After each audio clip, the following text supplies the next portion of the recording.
Questa conferenza stampa noi l'abbiamo indetta per avere anche un minimo di visibilità sulla stampa. Facciamo tutte le cose che possiamo sui social, ma non essendo proprio tutti, tranne qualcuno di noi, dei bravi hacker, quello che mi piacerebbe essere, ma non lo sarò mai vista l'età, per far capire qual è il raggio di penetrazione che ha questo nostro comitato. Intanto questo nostro comitato è anni e anni che lavora e quindi c'è una certa solidità tra le persone. Solidità e anche differenze. Noi siamo con storie e partecipazioni politiche diverse e quindi siamo riusciti a fare un gruppo coeso nella sostanza di portare avanti un discorso di difesa della Costituzione. Semplice. Questi quesiti che oggi proponiamo sono per difendere la costituzionalità della Costituzione, che è stata delle leggi elettorali che per 2 volte è stata definita incostituzionale. Questo è un punto importante che le persone si sono anche un po' dimenticate, no? Ecco, ci sono stati 2 ecco. Quindi oggi noi nel nostro comitato abbiamo fin da subito la presenza di persone che sono singoli. Giustifico oggi qui Maria mi ha pregato di giustificare l'assenza della CGIL perché non è una messa in tale categoria, però essendo io nell'assemblea regionale posso anche vicariare questo ruolo, se poi servirà, spero che non serva a mettere in ballo la CGIL perché tutti i comitati hanno l'appoggio della CGIL, ma Landini se ne sta notorio, quindi su questo io non posso, come dire, espormi più di tanto. Per adesso non c'è una comunicazione ufficiale. Stessa cosa per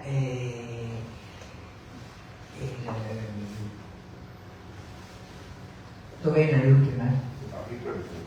Per Rifondazione Comunista, che noi abbiamo avuto sempre il compagno Lorena che ha lavorato con noi, però non abbiamo ancora l'adesione di Maurizio Cervo e sappiamo che nei vari comitati nostri quelli di Rifondazione lavorano con noi anche con il senso dell'organizzazione, perché è un partito.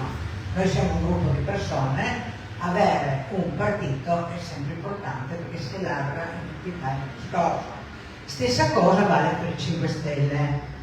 I 5 Stelle si sono dimostrati subito disponibili perché ha parlato del referendum e ne abbiamo una lunga storia di correzioni. Essendo io un po' pasticciona, avevo lei che mi correggeva.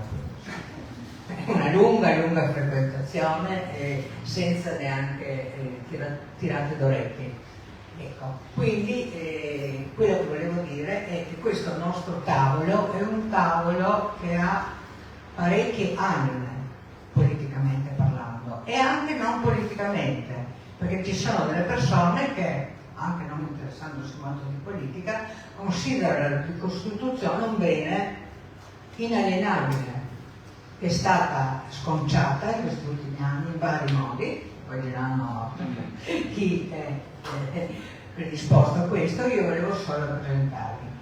Ovviamente Tommaso Russo è il nostro informatico e anche il mio capo, anche se sono la responsabile del comitato, non posso muovere Tito senza la sua approvazione, perché mi conosco, per non far pasticci, e quindi siamo quasi tutti presenti come comitato, qualcuno oggi lavora, quindi non è venuto, e passo la parola per l'illustrazione dei quesiti a Tommaso Russo, dentro anche la Ok, penso che spingi di questo, no? Perfetto. Benissimo, buongiorno a tutte e tutti.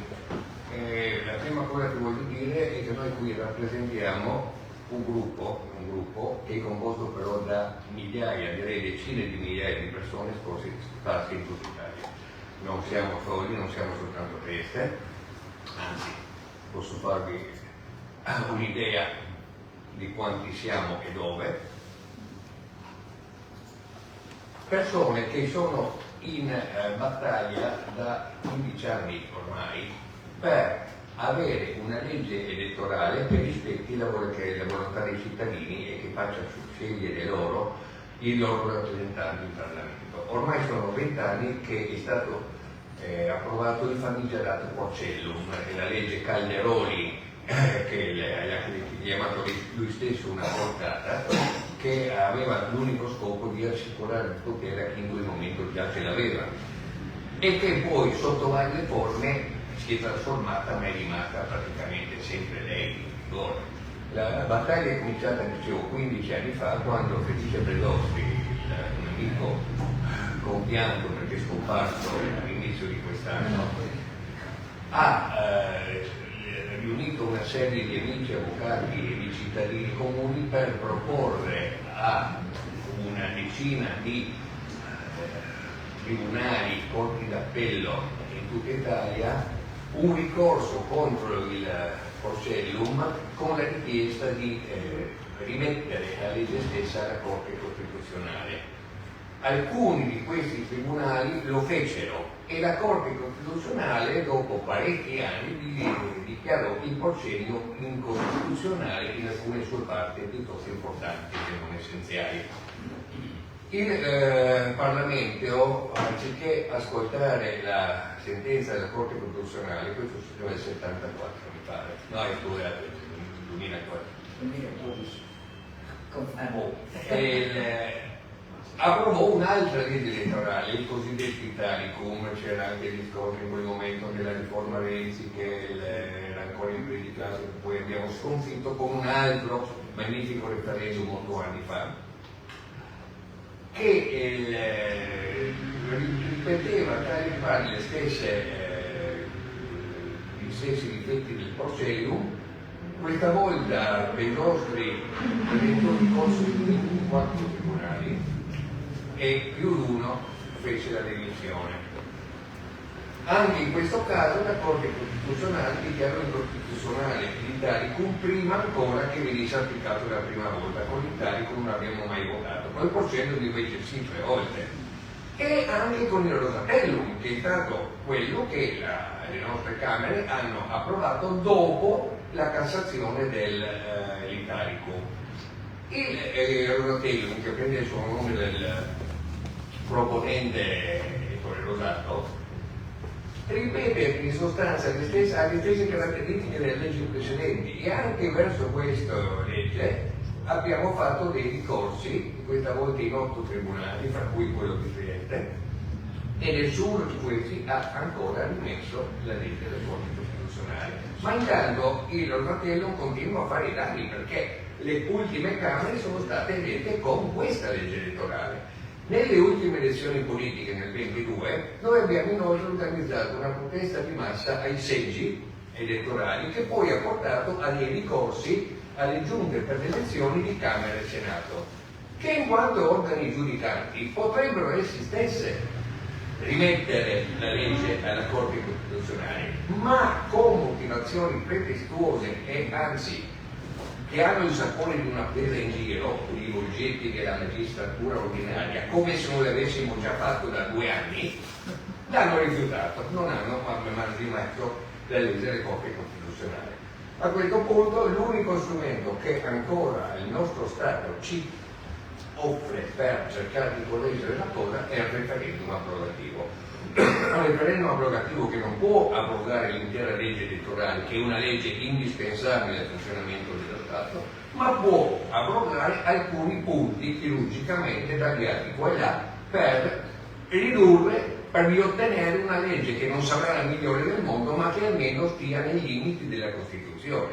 E questi sono i punti citati ai nostri 4 quesiti. Anche i quesiti sono stati scritti da Belordi, in realtà ne ha scritto uno solo, però poi abbiamo ragionato che un solo quesito aveva delle tecnicalità tali da poter essere facilmente rifiutato dalla Cassazione o poi dalla Corte Costituzionale in seconda battuta, e quindi li abbiamo suddivisi in 4 in modo che fossero più semplici. I 4 punti che vogliono approvare i nostri 4 referendum sono il voto congiunto fra candidati uninominali e liste plurinominali. Spiegare questo è difficilissimo perché è uno di quei marchi ingegni di cui ha parlato Mattarella nella sua propulsione ai 200 milioni di cattolici sociali. Questo voto congiunto è un meccanismo tale per cui chi vota una lista non è assolutamente sicuro che poi contribuirà a eleggere qualcuno di quella lista, e chi vota un candidato non è assolutamente sicuro che il suo voto non andrà a eleggere un altro candidato, magari su un'altra lista. Con questo meccanismo e con il fatto che le liste elettorali sono chiuse e non è possibile esprimere delle preferenze, gli eletti alle Camere vengono decisi dalle segreterie dei partiti quando fanno le liste, non dagli elettori quando votano. Poi ci sono alcuni punti altrettanto infami, anche se di minore importanza, ma le soglie d'accesso previste da Rosatellum sono veramente eccessive, anche per quanto ha scritto la Corte Costituzionale nella sua sentenza numero 1 del 2014, non mi ricordo bene, è scritto in qualche parte. Anche poi il discorso che abbiamo visto anche nelle ultime elezioni europee, che le liste più piccole, quelle che si presentano anche per la prima volta, devono raccogliere le firme, gli altri no, possono dedicarsi fin da subito alla stesura delle liste elettorali e quindi questo le mette in condizioni di vantaggio. E poi c'è il fatto delle pluricandidature. Cosa vuol dire? Che i boss, i capi, dei partiti si possono candidare in più circoscrizioni, fino a 10 circoscrizioni. Dopodiché sceglieranno con comodo in quale circoscrizione farsi eleggere in modo che nelle altre rimanga il seggio eletto al qualche loro seguace fidato.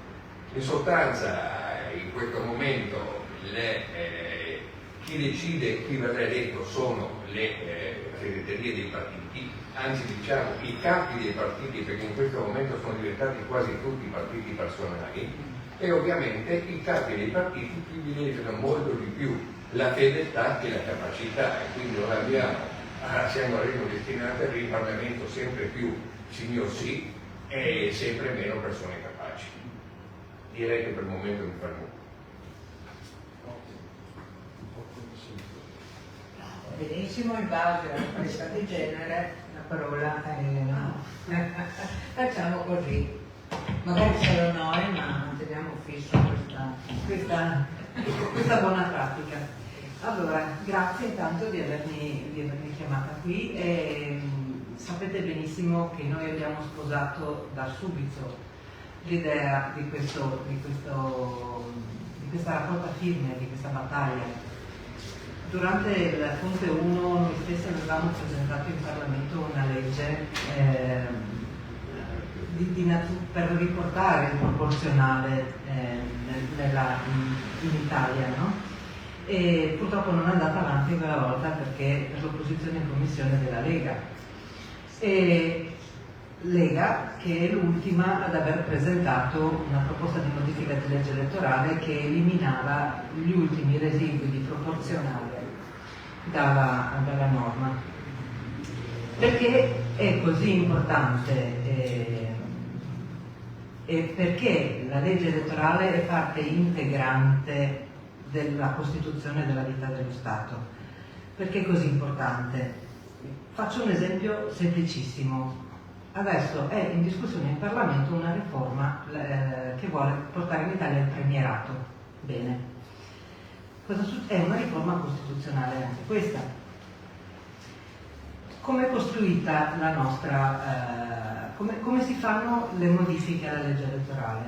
Sono necessarie 4 votazioni in Parlamento, di cui 2 a maggioranza assoluta. Ma se in 2 di queste votazioni si superano i 2/3 dei voti, non occorre passare per il referendum, non occorre passare per l'approvazione popolare. Perché? Perché la Costituzione è basata sul concetto che il Parlamento viene eletto con il proporzionale e quindi rappresenta esattamente e in proporzione il pensiero dei cittadini. Non è più così. Il Parlamento non è più proporzionale e non rappresenta affatto la totalità degli italiani. Quindi noi in questo momento rischiamo di cambiare la Costituzione in spregio a quello che era l'intento dei padri costituenti. Il voto popolare non è solo confermativo, è espressione dell'interesse e dell'intenzione e delle aspirazioni della nazione. Oddio, sono andata oltre. Nessun problema. Qual è il problema? Bellostri diceva una cosa che a me è sempre piaciuta moltissimo. Diceva che la qualità di uno Stato democratico dipende dalla sua legge elettorale. La legge elettorale è garanzia della democrazia. E io ho visto in questi anni, nel mio piccolo, in circoscrizione, in comune, le protezioni che le nostre norme, la nostra Costituzione avevano messo a difesa delle opposizioni essere erose giornalmente, quotidianamente, continuamente. Ho visto i diritti delle opposizioni ridursi al lumicino, ho visto gli strumenti delle opposizioni essere man mano resi inefficaci. Questa non è democrazia. Noi stiamo entrando in un tunnel molto pericoloso, perché noi non diamo garanzia alla difformità di pensiero. Purtroppo il sistema che abbiamo non è più fatto per consentire al Parlamento di essere un luogo di discussione delle idee, un luogo di dibattito, purtroppo è diventato il luogo dove il vincitore delle elezioni esprime la sua volontà e possibilmente vuole essere lasciato indisturbato a comandare per 5 anni. Ecco, non era questo lo spirito della Costituzione. E io credo che questo sia uno dei motivi per cui il popolo italiano è sempre meno propenso ad andare a votare. La disaffezione dipende dalla mancanza dalle impossibilità di identificarsi nei partiti come comunità di idee e di intenti, perché non lo sono più, un luogo dove si possono condividere obiettivi e battaglie. E c'è un altro aspetto che mi preme ricordare. Quando venne cambiata per la prima volta la legge elettorale, e noi fummo tutti chiamati, io ero all'epoca piuttosto giovane, a votare tra proporzionale e maggioritario. Io votai proporzionale, già quella volta lì, perché credo che il Parlamento debba rappresentare tutti, proporzionalmente. Quella volta la battaglia fu vinta dal maggioritario grazie a 2 parole magiche: stabilità e governabilità. Ora, alla luce dei fatti, non è vero che il maggioritario garantisce stabilità e governabilità. Non è vero. È una prova provata, è stata sperimentata. Eppure la narrazione continua a portare in campo questi 2 argomenti come atti di fede. Ora, sarebbe importante mettere in campo una contronarrazione che spieghi che non è affatto vero che il proporzionale non garantisce equilibrio. Il nostro è diventato un sistema politico sempre meno credibile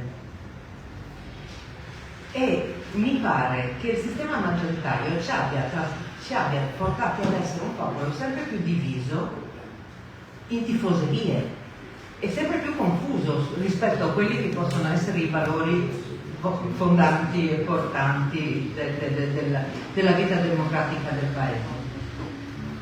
Io credo che i grossi difetti della legge elettorale attuale, del Rosatellum, che sono stati ben descritti da chi ha parlato prima di me, siano soprattutto 2: il grosso premio proporzionale, che ci permette di arrivare a quasi il 60%, cioè al 60% dei seggi con il 40 e qualcosa per cento dei voti, e la possibilità, che è stata molto ben spiegata e ricordata, che il voto possa essere trasferito ad altri candidati e ad altre liste. E questi sono i due aspetti che io trovo più drammatici, preoccupanti, scusatemi i termini aulici, ma perché sono la negazione del diritto a esprimere un voto e un'intenzione elettorale.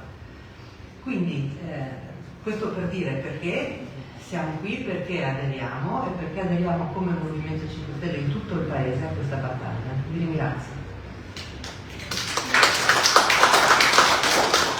Un attimo di attenzione prima di passare la parola a Daniele Dovena, che è da sempre nel nostro comitato e che si è occupato prevalentemente di... un po' di anni. Un po' di anni. Vabbè, adesso per far vedere che lui è più giovane, ci fa niente. Sei più giovane. Allora, il punto della raccolta delle firme è molto pratico, perché noi, come vi ho detto prima, abbiamo raccolto con la CGIL, abbiamo raccolto con il 5 Stelle, continuiamo a raccogliere con il 5 Stelle anche per l'unità di intenti, perché loro stanno raccogliendo per il salario minimo, quindi non è una cosa così che ci buttiamo così, no? Dove capita, è una condivisione di un percorso politico. Ecco. Dopodiché, con la CGIL anche, lo sanno tutti che raccogliamo con la CGIL, ci vedono, e poi partiremo con l'autonomia differenziata e do la parola a Daniele Dovena. Grazie, buongiorno a tutte e a tutti. Io sono parte della segreteria della Federazione Triestina del Partito della Rifondazione Comunista e da qualche anno sono anche esponente di questo comitato con una delega specifica a seguire il tema delle autonomie e dell'autonomia differenziata. Ecco, mi pare estremamente importante sottolineare oggi in questa sede che ci stiamo avviando a una vera e propria stagione referendaria, poiché tutta una serie di provvedimenti, sia di natura di legge ordinaria come quella sull'autonomia differenziata, la legge Calderoli, che purtroppo è stata approvata in via definitiva nelle scorse settimane in Parlamento, sia la riforma costituzionale che prevede l'elezione diretta del Presidente del Consiglio, sono volte a determinare un assetto costituzionale e istituzionale completamente differente da quello che è disegnato dalla Costituzione del 48, che era una Costituzione fondata in maniera non diretta, non con riferimento diretto, ma nella sua sostanza, nel suo aspetto sostanziale, su una situazione di rappresentanza che desse la più ampia possibilità a tutte le opinioni politiche di avere una voce nelle istituzioni del Parlamento, cosa, come è stato ricordato da chi mi ha preceduto, oggi non è più, e su questo anche vuole intervenire il complesso dei quesiti che si propone questo referendum, in particolare quello sulle soglie di sbarramento. Parlavo di una stagione referendaria perché al centro di questa stagione, che avrà il suo svolgimento chiamando i cittadini alle urne referendarie nella prossima primavera, abbiamo tantissime questioni importanti che possono effettivamente invertire questa tendenza autoritaria al restringimento delle sedi dove si decidono le cose e all'emarginazione del Parlamento, che è in atto da molti anni, sia sul terreno delle leggi elettorali sia sul terreno del rapporto tra governo e Parlamento. Ormai, come dire, è riconosciuto da tutti, poi c'è chi lo ritiene un fatto positivo, che il ruolo del Parlamento è stato estremamente ridotto negli ultimi anni. Una delle prassi, diciamo così, più perniciose da questo punto di vista, che il Presidente della Repubblica tra l'altro ha richiamato in maniera negativa più volte, è quella del ricorso continuo alla decretazione d'urgenza anche al di fuori di quelle che sono le caratteristiche che devono avere i decreti legge come descritto dalla Costituzione. all'interno di questa stagione referendaria avremo appunto il referendum sull'abrogativo totale, quindi non c'è un quesito qui specifico come noi siamo stati costretti a prevedere per quanto riguarda la legge elettorale per consentire comunque una sua applicazione, perché altrimenti saremmo andati incontro a una bocciatura certa da parte della Corte Costituzionale. Quindi mentre il referendum sulla legge elettorale è un referendum che migliora, una volta approvato la legge, consente appunto una rappresentanza più aderente alla volontà popolare, quello sull'autonomia differenziata è un referendum totalmente abrogativo.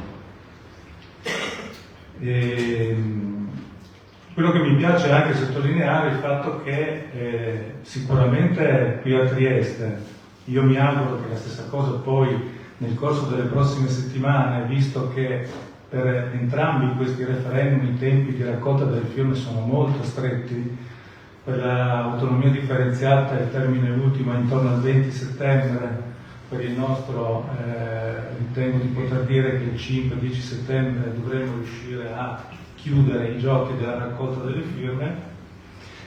C'è stata una forte collaborazione, pur in assenza di un'adesione formale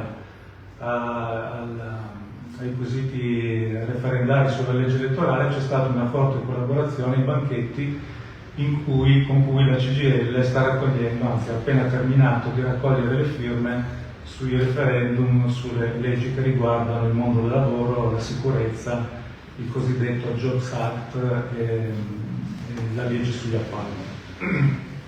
Questo credo che sia una straordinaria occasione di partecipazione democratica per far capire in salsa italiana che è necessario cambiare rotta, no? Dopo che abbiamo visto che in Francia si è riusciti attraverso un'unità di intenti vasta a bloccare, almeno per il momento, la possibilità che le destre peggiori potessero giungere al governo del Paese. La nostra situazione è completamente diversa, ma noi abbiamo, con la stagione referendaria che ci sarà la prossima primavera, veramente la possibilità di avviare una stagione che sia di inversione di tendenza rispetto a tutto quello che abbiamo visto di peggio sul terreno del lavoro, sul terreno delle riforme istituzionali, sul terreno del rapporto tra governo e Parlamento e quindi la rappresentanza della volontà popolare, e sul terreno delle leggi elettorali la possibilità veramente di avviare una nuova stagione. L'ultima parola in particolare sul referendum sull'autonomia differenziata. Si tratta, come dicevo, di un referendum totalmente abrogativo che richiede la raccolta delle famose 500.000 firme. Adesso si affiancano anche dei referendum che, come prevede come possibilità la Costituzione, possono essere proposti dalle regioni. Ecco, noi ci auguriamo che si mantenga questo assetto di opposizione senza se e senza ma alla legge Calderoli, cioè che si vada nella direzione di formulare dei quesiti totalmente abrogativi anche con questo strumento da parte delle regioni, perché crediamo che questo sia dare una maggiore forza alle lotte che i comitati contro qualunque autonomia differenziata hanno sviluppato negli ultimi 6-7 anni e che poi hanno trovato il concorso e l'apporto gradualmente di tutte le principali forze politiche e sindacali del nostro Paese, dalla CGIL ai partiti del centro-sinistra. Grazie. Chiudi. Il microfono, grazie. E adesso per sapere, sì, funziona. Per sapere esattamente in tutte le modalità di voto, perché c'è stiamo raccogliendo appena le firme. Tutte le modalità per firmare, bravissimo, io ho un correttore eccezionale al mio fianco, quindi sono sempre tranquilla quando avvicino il vaso rosso, perché mi corregge immediatamente. Quindi, per sapere come firmare, adesso do la parola appunto al nostro hacker. Allora, qualcuno ci ha chiesto oggi di firmare qui. Non si può. No. Abbiamo la certificazione, allora si può, però è un caso, è veramente, non succede spesso. Il problema dei banchetti che noi mettiamo in giro per città è principalmente questo: in ogni banchetto ci deve essere presente un autenticatore o un'autenticatrice che poi firmerà l'autentica apposta sui moduli firmati.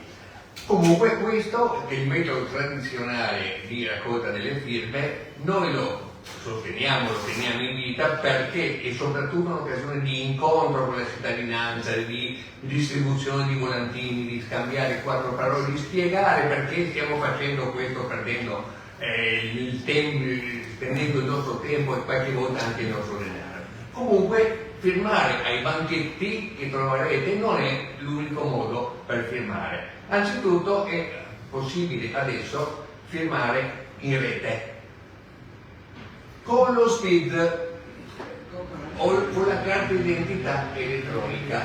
Molti usano questi due strumenti 2 volte l'anno per fare il 730 e per guardarsi qualche altra cosa. Per cui quando vanno a cercare di usarlo per qualche altro scopo è molto probabile che dicano: hai la password scaduta, cambiala. Altro confusione che fa perdere tempo, quindi forse è meglio farlo prima. Attenzione che per firmare in rete non dobbiamo chiedere un contributo di 1,90 € e questo ovviamente è un deterrente per noi, non per i 2 euro in sé, ma per il fatto che per pagare 2 euro in rete bisogna avere una carta di credito, si può anche col bancomat. Non possiamo farlo neanche con PayPal questa volta.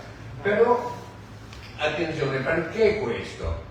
Perché la legge che questo nostro Stato si è dato, numero 178 del 30 dicembre del 2020, che prevedeva di mettere in linea una piattaforma pubblica per raccogliere firme digitali per le leggi di iniziativa popolari e i referendum, che avrebbe dovuto funzionare dal 1 gennaio 2022, quindi 2 anni e mezzo fa, non è ancora entrato in funzione. C'è stato l'annuncio la settimana scorsa di Nordio, adesso partono gli ultimi test, fra 2 mesi sarà pronta. Grazie al piccolo, fra 2 mesi noi dobbiamo consegnare le firme, non possiamo cominciare a andare. Per cui anche in questo si vede qual è l'atteggiamento del nostro Stato nei confronti della partecipazione popolare, della democrazia diretta, ostacolarla in tutti quanti i modi. Comunque, se avete una carta di credito, se non volete perdere tempo ai banchetti, andate pure a firmare online. Il nostro sito si chiama www.iovoglioscegliere.it. La seconda possibilità, che quest'anno è molto accessibile, è di firmare presso i comuni. Perché? Perché noi abbiamo inviato via PEC, e non si apre la pagina, via PEC a tutti gli 8.000 comuni d'Italia i moduli da mettere a disposizione del pubblico per la firma. I comuni fanno tutto da soli, si fanno la vidimazione, poi il segretario autentica le firme fatte, per cui è un processo unico che non richiede altre partecipazioni. Abbiamo poi telefonato a campione a tanti comuni per chiedere se avevano ricevuto i moduli in formato PDF, se li avevano stampati e li avevano messi a disposizione dei lettori, e la grande maggioranza dei comuni l'ha fatto. L'ha fatto perfino il nostro piccolo comune di Sbonico e di Monrupino, 890 abitanti. Si può firmare ovunque, e in questa mappa abbiamo messo, oltre ai banchetti che cambiano di settimana in settimana, anche gli orari dove recarsi per i comuni di Trieste, i comuni minori, e poi anche Udine, Gorizia e Pordenone, visto che c'eravamo per dare un servizio. Ma ripeto, la stragrande maggioranza dei comuni ha stampato e firmato i moduli e pronta a ricevere le firme. 2 eccezioni, Torino e Venezia, si sono rifiutati di stampare perché non è il loro compito, come se una 50ina di fotocopie facessero qualche differenza nel bilancio del comune. Va bene, glieli abbiamo portati noi a Torino e a Venezia, ma di altri casi non sappiamo. Poi, terza cosa, ovviamente, è dove firmare vicino a te. E qui sembra che siamo senza rete perché non c'è la risposta, per fortuna ho caricato le pagine prima. In questa pagina che vedete, che noi teniamo continuamente aggiornata, ci sono i banchetti previsti per oggi il giorno è giovedì, quindi sono pochi, il fine settimana e i puntini rossi si ampliano molto. Sono i comuni dove noi sappiamo l'indirizzo dell'ufficio competente e l'orario, e l'abbiamo pubblicato anche perché insomma adesso la rete non funziona però. E poi ci sono anche tutti i nostri comitati territoriali. Come vedete l'Italia è molto molto ben coperta. Quindi, riassumendo, si può firmare online potendo pagare un micro pagamento di quasi 2 euro. Si può firmare nei banchetti se ci trovate, ma noi siamo pochi che facciamo quello che possiamo. Sarà un caso probabilmente, a meno che non sappiate già di qualche giorno prima dove saremo. Si può soprattutto firmare in tutti i comuni che hanno a disposizione un modus abilimati e l'autenticatore in casa e quindi non hanno nessun problema. Devo assolutamente smentire. Una cosa ancora, scusa. Aspetta un attimo, smentire il mio socio, perché abbiamo già raccolto più di 400 firme, quindi perché ha detto che ci siamo o non ci siamo. In realtà eravamo quasi dappertutto, anche per la presentazione di un libro in circolo a Sottolongera, abbiamo cercato di esserci. Ecco. Se poi tra i presenti c'è una certificatrice che dà la sua disponibilità, noi corriamo. Ecco. Se poi c'è qualche altro che ha voglia di aiutare in questo gruppo, noi ci troviamo ogni giovedì, quindi basta mettersi in rete, ricevere il link e collegarsi, perché noi facciamo anche in videoconferenza. Abbiamo la sede dell'ANPI dove otteniamo le nostre cose e dove possiamo fare anche riunioni nel caso che qualcuno abbia bisogno anche di istruzioni specifiche per cominciare a lavorare. Ecco. 413 non sono poche. La cosa che mi ero dimenticato di dire, la maggior parte dei comuni a cui noi a Trieste e tanti altri in tutta Italia si sono rivolti ha detto l'ufficio è questo, l'indirizzo è questo, l'orario è questo. A Trieste no. Infatti volevo domandare. Dovete telefonare all'ufficio dell'Ipare che è in Largo Granatieri 1, quindi dietro davanti all'Americano, dietro il municipio, per prendere appuntamento. L'orario scritto per il comune di Trieste è l'orario in cui si può telefonare per prendere appuntamento, che probabilmente verrà dato allo stesso altro orario 9-12, ma comunque è l'unico caso che io conosca in tutta Italia. Sì, che faccio qui essere una riunione nazionale che non è, perché abbiamo fatto lunedì e nessuno ha questo tipo di... Cioè, quindi non si può passare direttamente a firmare se Non si può passare.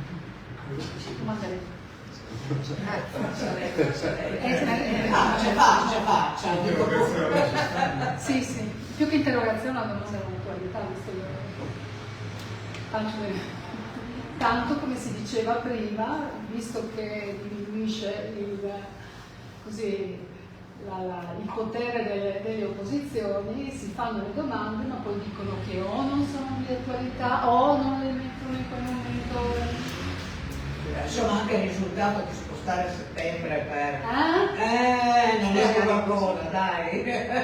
Infatti sono arrivata in ritardo perché avevo fatto una conferenza stampa proprio per questo risultato ottenuto sulla privatizzazione degli asili. Questi regali alle imprese. Questa è la dimostrazione che quando si riesce a trovare un'unità si possono anche ottenere dei piccoli risultati. Non è detto che poi a settembre non si asfaltino. A settembre si ricomincia perché siamo arrivati appena all'ottavo procedimento rispetto ai 100 eventi che sono previsti, quindi in 2 volte dopo 13 ore per farne 8 ne abbiamo quei 8-9 giorni da lavorare. Vogliamo dare spazio a qualche domanda? Qualsiasi domanda. Interventi, domande. Sì. Domande, interventi, quello che fai.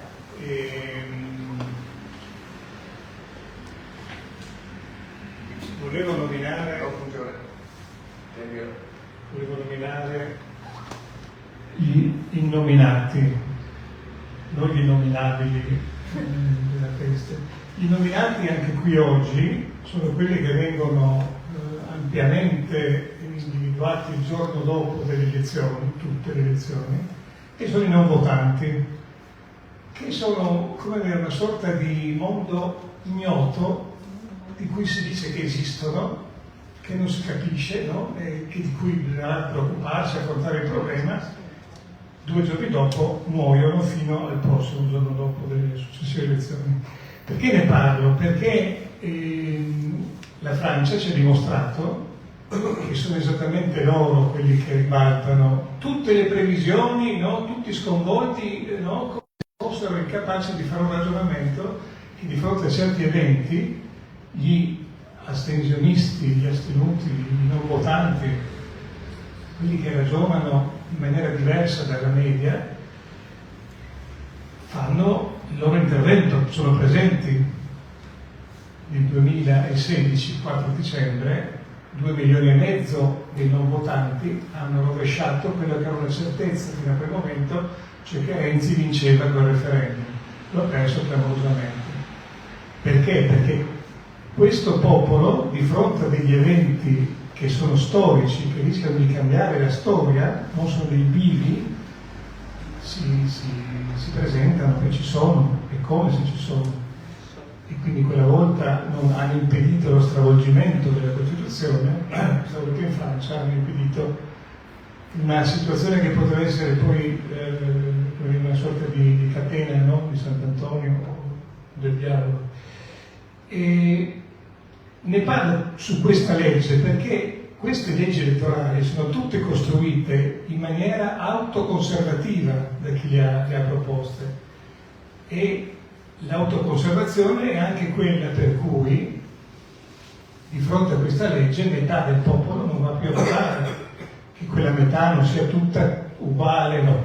Abbiamo sicuramente un 10% degli astenuti che non andrà mai, non gli interessa, ma c'è una grossa fetta che appunto vorrebbe anche un partito di riferimento, vorrebbe anche rivivere situazioni razionali. In Francia ha funzionato così, sono andati a votare perché le tante frange della sinistra si sono riunite per dire contro la destra si sta uniti e si va a resistere. E quindi ricordiamoci molto bene anche questo referendum serve a riavvicinare alla politica attraverso un voto che noi vorremmo proporzionale e senza sbarramenti tutti quei cittadini che stanno dicendo guardate che se non cambiate la linea della democrazia noi stiamo fuori. Io vorrei aggiungere solo una cosa, un attimo solo. No, non mi serve. Allora, Sì. io ho fatto i bacchetti con raccolta appelli alla CGL, però la cosa che mi ha lasciato perplessa è che oltre al fatto che la gente della voglia finalmente risulta mossi e via, quindi stava a dare fastidio, e via, quindi c'era questa volontà di cambiamento. Però 2 o 3 mi hanno detto io non vado a votare, però qua firmo. Bene. Ecco. Una addirittura mi ha detto sono 20 anni che non voto, ma adesso firmo. E questo è un segnale di cambiamento nel ragionamento che faceva Angiolini adesso, che è piuttosto importante. Infatti quello che volevo dire, se posso, su questo. No, proprio su questo. Perché io ritengo che c'è un messaggio positivo che dobbiamo raccogliere. Quello che è venuto proprio nell'ultimo banchetto in cui eravamo presenti. Era stato organizzato dalla CGL ed eravamo presenti CGL, Movimento 5 Stelle e il comitato della difesa della Costituzione con questo referendum. c'è stata la possibilità di votare per dare 11 firme nello stesso momento. La gente ha risposto subito. Sono stata anche ad altri banchetti. Quando ti presenti da solo, comunque vedo che la gente tende ad avere un attimino più di sospetto. Qui si sono messi pazientemente sotto il sole delle 11:30, perché io dovevo andare a lavorare, in fila a chiedere disperatamente: fateci votare, non andate via, fateci firmare, non andate via. Allora, un messaggio che ti riempie il cuore, perché di fronte al fatto che la gente non vada poi a votare, questo ti riempie il cuore. Però è un messaggio che dobbiamo anche radicare, noi che abbiamo dei ruoli, abbiamo una responsabilità, ci sentiamo una responsabilità, ci sentiamo la voglia di intervenire, di cambiare, perché su quelle istanze che sono comuni, e stiamo parlando di un diritto al voto costituzionale, sulla tutela del lavoro, su quella che è stata la difesa del lavoro che era della CGIL, ma adesso la CGIL si ripresenterà con l'autonomia differenziata, diamo subito un messaggio organizzando, se è possibile, queste mega occasioni di, ecco, ottimizziamo magari i tempi, non preoccupiamoci, magari in qualche maniera si riesce a trovare per l'organizzazione, ma secondo me è un messaggio importantissimo che non possiamo perdere. Sì, dobbiamo anche dire che tra gli autenticatori abbiamo anche adesso Trieste, prima mi sono dimenticata che sono giovani, quindi attirano anche più giovani, diciamo la verità. Sì. Volevo aggiungere una cosa quando fatto notare da Paola Giolini prima sugli astenuti. Oggi è cominciato il poco sbarramento. Nelle notizie che presentavano il referendum contro l'autonomia differenziata, alcuni giornali, che non nomino perché sono giornalacci, hanno cominciato a insinuare il quorum non verrà raggiunto. Gli stessi proponenti lo sanno. Col piffero, prima di tutto abbiamo visto cosa è successo in Francia nel secondo turno, e qui siamo in una situazione molto molto simile. In secondo luogo, nella primavera dell'anno prossimo, noi dobbiamo votare a questo punto per almeno 9, forse non ne ho contato qualcuno, referendum, e faremo sinergia nel prendere per mano gli elettori e portare in famiglia. Io spero che ce ne sono anche degli altri che fanno. No, più di 9, perché le regioni sono autonomia, rappresentando più residui.